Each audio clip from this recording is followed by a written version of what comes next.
J'avais très peur pour ce film.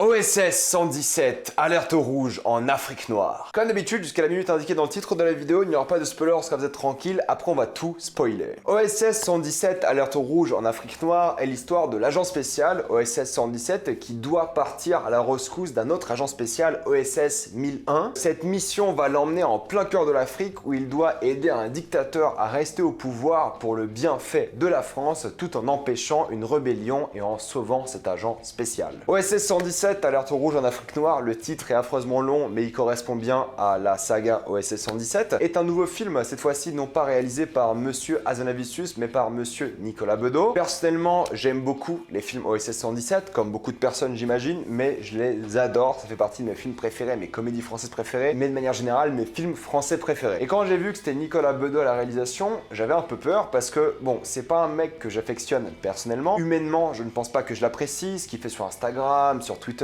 et tout, je n'aime pas. C'était le premier à être contre les confinements, mais de manière générale, on dirait pas un mec sympathique, mais bon, on n'est pas là pour parler de son caractère, on est là pour parler de son film. Et c'est vrai que son film est complètement différent des deux premiers films OSS. Il y a plusieurs raisons à ça, c'est que les premiers films OSS étaient filmés par, d'après moi, un très bon réalisateur. Nicolas Bedeau, même si je l'aime pas humainement, je trouve pas que c'est un mauvais réal. Loin de là, je trouve qu'il fait le taf. C'est quand même un mec qui a mine de rien un certain talent, même si ça me fait un peu de mal de le dire, voilà, parce qu'humainement je l'aime pas. Mais il a du talent, je l'avoue, et c'est vrai que là, c'est un film complètement différent, parce que les deux premiers films étaient vraiment avec cette mise en scène des années 60. Le Jean Dujardin de l'époque, c'était Sean Connery, et les films étaient un peu filmés de la même manière, vraiment film années 60. Une mise en scène de l'époque, décalée, qui faisait vraiment hommage à ces films, parce que les films se déroulaient durant les années 60, sauf que là, les films se déroulent durant les années 80, et on dirait plus un film filmé durant les années 80. Même s'il y a quelques points de modernité, mais c'est volontaire, c'est vrai que là, on n'est plus du tout dans le même style artistique, ça se voit que c'est un réalisateur différent, c'est une époque différente, mais c'est vrai que ça respecte plutôt bien les codes des films des années 80. Mais au fait, moi, ce que j'aimais bien dans les films OSS, c'est que c'était un film des années 60 au final. C'était l'ambiance, les visuels,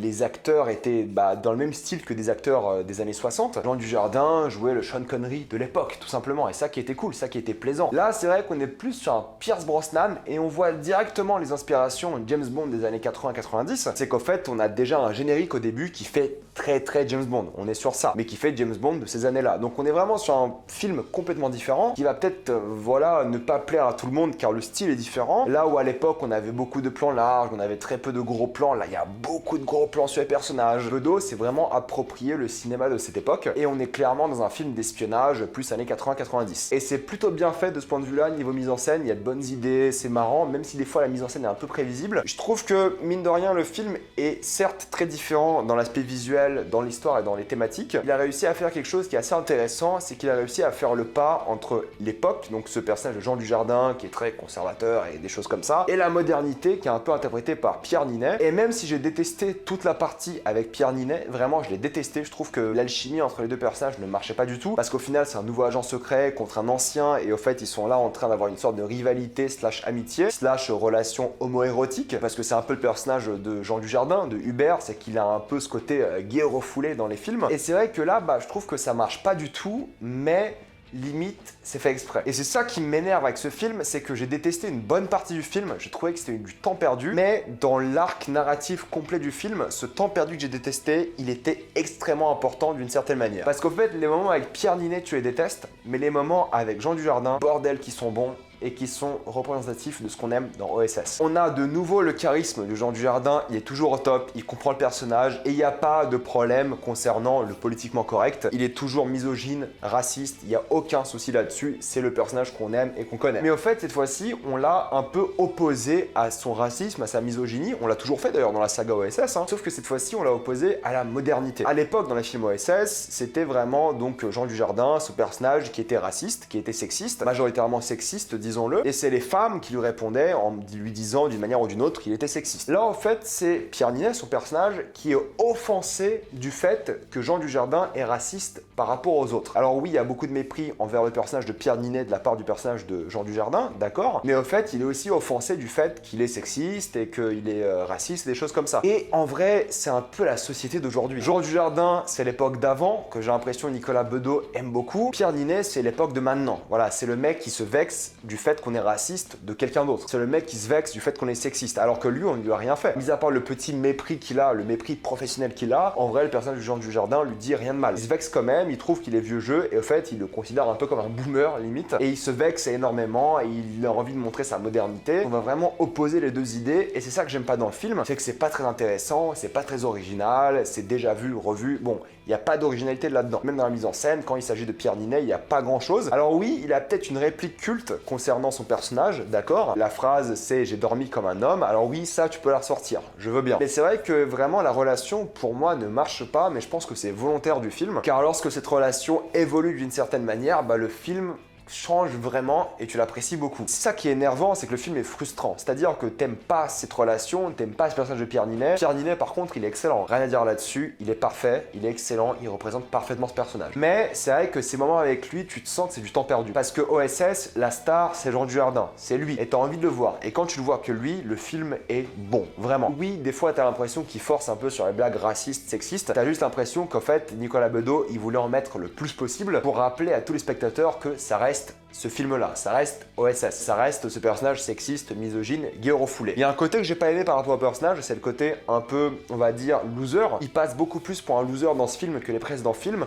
mais c'est un peu expliqué et c'est un peu justifié, donc on l'accepte. Et donc ce que je ressens par rapport à ce film, c'est beaucoup de frustration, mais une frustration qui est un peu justifiée quand on y pense. Et de l'autre côté, c'est vrai que mise en scène, bon, c'est bien fait niveau, on va dire, parodie années 80-90, surtout années 80. Niveau rythme, honnêtement, je me suis pas du tout ennuyé, je dois l'admettre, j'ai bien rigolé, l'humour était bien dosé, même si des fois un peu forcé, voilà, niveau racisme, sexisme, tout ça, t'as l'impression qu'il forçait, juste pour rappeler aux spectateurs que c'est un film politiquement incorrect. Et on se moque bien de la modernité aussi, il y a bien ce duel qui est représenté, même si de manière peu originale. Les acteurs sont tous bons, les intrigues se tiennent toutes bien. J'avais envie de détester ce film, mais au final, je pense que la trilogie se tient. J'avais d'ailleurs prévu une vidéo OSS 3 à gâcher la saga, mais en vrai, c'est pas le cas. Faut être malhonnête pour dire que c'est le cas. Je suis parti avec un avis négatif en tête et je suis ressorti avec un avis relativement positif. Il me faudra une nouvelle lecture. Alors oui, je trouve que c'est un peu dommage que tout fasse faux. Voilà, ils ont des passages dans la savane, ça fait faux. Il y a moins d'idées de mise en scène que dans les précédents films. Il y a moins d'originalité dans le montage. C'est un peu lambda comparé aux précédents films. Les précédents films restent meilleurs, il n'y a aucun doute là-dessus, c'est clair et net. Mais je dirais pas que c'est un mauvais film parce qu'il y a des idées, il y a des tentatives, il y a des moments vraiment drôles. Il y aura moins de moments cultes que les précédents films. Donc oui, moins mémorable, c'est sûr, moins excitant, c'est sûr, il y a moins l'esprit d'aventure, il y a moins l'esprit de voir un héros qui cartonne tout en étant un peu un blaireau, voilà, c'est un peu ça, hein. C'est un personnage qui arrive, on va dire, par erreur d'être le meilleur, mais c'est ça qui était drôle. C'est filmé de manière plus sérieuse, du coup les blagues passent des fois un peu moins parce que c'est filmé de manière trop dramatique. Et ce qui était bien à l'époque, c'était que c'était filmé années 60, ça faisait un peu faux, du coup tu pouvais rigoler. Là, c'est dramatique et tout, c'est moins rigolo, c'est moins drôle. Je me suis moins éclaté de rire comparé aux autres films. Les deux premiers films, moi, ils me font mourir de rire, je dois l'admettre, ils me font mourir de rire. Là, c'était moins le cas, j'ai bien rigolé quand même, mais la salle était un peu silencieuse, j'étais d'ailleurs l'un des seuls à rigoler assez souvent, avec mes amis qui ont le même humour que moi, on rigolait beaucoup, mais la salle globalement était assez silencieuse alors qu'on l'a vu en avant-première. Avant-première, normalement, c'est des fans et tout, ils sont assez impliqués, mais moi, j'ai pas mal rigolé, j'étais sûrement le mec de la salle à rigoler le plus, et j'ai passé un bon moment, je dois vous l'admettre, et plus j'y pense, plus le film est convenable. On est loin du chef-d'œuvre, du grand film, mais c'est pas le film qui va gâcher la saga. J'aurais aimé plus d'esprit d'aventure, j'aurais aimé plus de tentatives d'avoir des choses plus drôles, peut-être moins de Pierre Ninet au final. J'aurais aimé un film différent, ça c'est sûr. J'aurais aimé, je pense, du fanservice, juste Jean Dujardin qui joue Hubert et qui déchire, mais c'est vrai que du coup ça aurait peut-être fait répétitif, et si le film aurait été répétitif, je me serais peut-être plaint du fait que le film est répétitif. Donc au final, je pense qu'avec le temps, je vais beaucoup plus apprécier ce film que maintenant, et j'ai hâte de le revoir, mais c'est le genre de film que j'aimerais bien voir en Blu-ray parce que c'est loin d'être une torture, c'est loin d'être un mauvais film, même si je préfère les précédents. Donc c'est ça ma conclusion, c'est qu'au final, si vous aimez OSS 117, vous allez peut-être être un peu déçu car c'est différent, mais si vous réfléchissez bien au film, il est pas mauvais, il est divertissant, il est drôle, il est plutôt bien filmé, il y a quelques idées, bon, c'est un film cool. Il y a quelques problèmes aussi, bien évidemment, mais bon, Au final, c'est un film qui a compris son sujet, qui a su maîtriser ses personnages, son histoire, et il est assez divertissant. Donc pour les fans de OSS 117, je vous le conseille mine de rien. Pour ceux qui n'ont jamais vu la saga, je vous conseille quand même de voir les films précédents pour commencer. Mais si vous n'avez jamais vu la saga et vous voulez juste aller au cinéma, rigoler un petit coup et regarder un film d'action entre guillemets un peu drôle, je vous le conseille aussi, ça peut valoir le coup. À partir de maintenant, je vais commencer à spoiler, donc ceux qui n'ont pas vu le film, attention. Je trouve que le début est un peu long, t'as ce passage où il y a monsieur Hubert qui est en informatique et il kiffe ça, il fait son travail quoi qu'il arrive pour la France. Son patriotisme est vraiment beaucoup mis en avant. Il y a un moment où il arrive à avoir une érection car il pense à la France, à De Gaulle, à Giscard et des choses comme ça. Il est contre Mitterrand car il a fait une alliance de gauche avec le communiste et tout, même si à la fin il a un peu ce côté communiste qui est assez drôle, justement avec le dictateur. Mais globalement ce qui est cool c'est que oui, on est sur un personnage qui a vieilli, donc il n'arrive plus à bander par exemple. Il joue beaucoup sur ça, justement avec la scène du patriotisme. Ce qu'il fait le plus bander, lui, c'est la France. C'est un personnage qui n'est pas aussi endurant, il reste toujours très fort en baston, ce qui n'était pas forcément le cas dans les précédents films. Il était bon, mais il n'était pas imbattable. Là, on dirait vraiment qu'il est imbattable. On a un peu rééquilibré son personnage par rapport à son âge, mais au final, on lui donne raison. C'est lui qui a raison, c'est son personnage, c'est évident. Il a encore la tchatche avec les femmes, même s'il est plus compétent sexuellement. Ça reste un espion qui, durant beaucoup du film, est assez incompétent. Il se fait passer pour un loser parce qu'en fait, il est face à quelqu'un qui le met face à son incompétence. Le personnage de Pierre Ninet, donc Bob Nightingale, Serge, lui c'est un espion qui est sérieux, qui est responsable, qui a vraiment le matériel technologique récent. Ça c'est assez cliché dans les films d'espionnage quant à l'ancien contre le nouveau qui s'oppose, dans tous les films en général. Lui c'est quelqu'un de compétent, mais c'est vrai que c'est l'ancien qui gagne, la sagesse, l'expérience. On le voit avec la scène du crocodile, évidemment on attendait tous que Pierre Ninet se fasse bouffer. Je dois vous admettre que c'était l'une des scènes les plus plaisantes du film, car c'est à partir de là qu'on retrouve le OSS qu'on aime. Dès que Pierre Ninet se fait bouffer, son personnage, on est super content, parce que cette relation n'a plus de raison d'exister, et là on retrouve, on va dire, le OSS, le Hubert raciste, misogyne, et qui a le droit à ces moments cultes au fait, il a le droit à ces moments drôles, et c'est ça qu'on aimait, et c'est pour ça que je pense que le film est intéressant, c'est qu'au début t'aimes ce personnage, tu le retrouves plus ou moins, mais t'as du mal, et dès que t'as Pierre Ninet, t'as l'opposition du nouveau contre l'ancien qui est là, c'est vrai que le film est un peu chiant, le film est pas très intéressant, mais dès que Pierre Ninet s'en va, c'est le film qui te dit, regarde ce que c'est la modernité, regarde ce qu'on a fait de ces personnages, voilà, il est un peu efféminé, on joue sur ça, il est pas du tout homophobe, il est pas sexiste, pas raciste, regarde son ego, à quel point ça l'a blessé, tellement qu'il s'est fait presque tuer par un crocodile, regarde comment l'ancien avec l'expérience, il y arrive. C'est ça qui est cool, c'est que dès que Pierre Ninet s'en va, le film redevient ce que t'aimes dans OSS. J'ai l'impression que c'est volontaire, j'ai l'impression qu'on voulait te montrer ce qu'aurait pu être un OSS politiquement correct, un OSS des années 2020, tu te rends compte que c'est pas ce que tu veux. Et quand ce personnage s'en va, là tu kiffes à fond.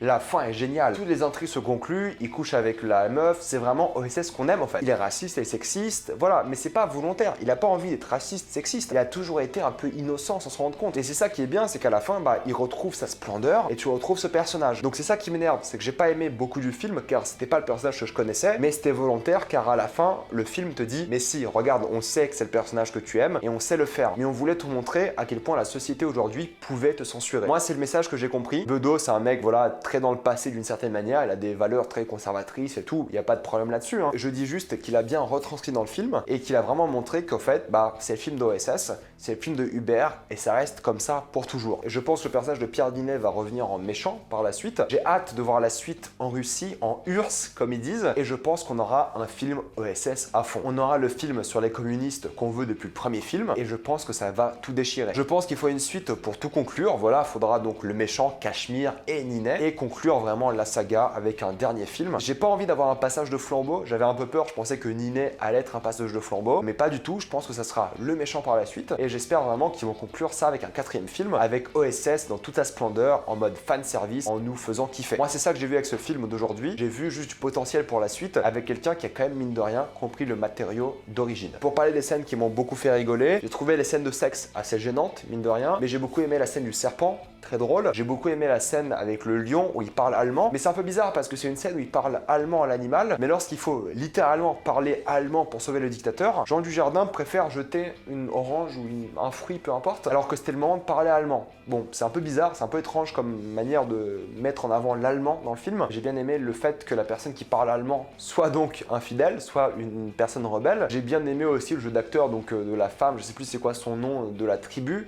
la rebelle, la résistance. Je trouve qu'elle fait un très bon mon taf au niveau jeu d'acteur et représenter au fait la vraie femme fatale des films OSS, et c'est ça qu'on aime. Et ça critique encore une fois un peu le gouvernement français d'une certaine manière avec les dérives qu'on a sur le colonialisme, sur la corruption, à la fin avec les bijoux et des choses comme ça. Et ce qui est cool, c'est que même si le personnage de Jean Dujardin perd un peu, on va dire, sa classe durant tout le film, à la fin il la retrouve, il parle avec un dictateur et bon, on en rigole. Et c'est ça qui est bien, c'est vraiment cet attachement qu'on a à ce personnage-là et à ses idées, et on les prend pas au sérieux en tant que personne. Son innocence, sa manière de faire, ça rend les films extrêmement divertissants, extrêmement plaisants, et mine de rien, j'ai du mal à considérer ça comme un mauvais film OSS. C'est le pire des trois, bien sûr, mais c'est pas un mauvais film et je pense que vous allez être divertis. Mettez-moi dans les commentaires quelle était votre scène préférée. Faudrait que je revoie le film pour décider, mais celle du serpent m'a beaucoup fait rire. Il y a plein de répliques qui m'ont fait rigoler de toute façon. La manière dont il est franc, dont il est cash, ce personnage, ça m'a toujours fait rire et ça m'a encore fait rire aujourd'hui. Mettez-moi ça dans les commentaires, votre scène préférée ou votre réplique préférée du film. Comme d'habitude, pensez à vous abonner à la chaîne pour plus de vidéos. Mettez un j'aime et partagez cette vidéo, ça aide beaucoup la chaîne. Si vous voulez soutenir la chaîne, pensez à la rejoindre sur YouTube. Suivez-moi sur tous les réseaux et moi je vous dis à la prochaine fois. Salut à tous.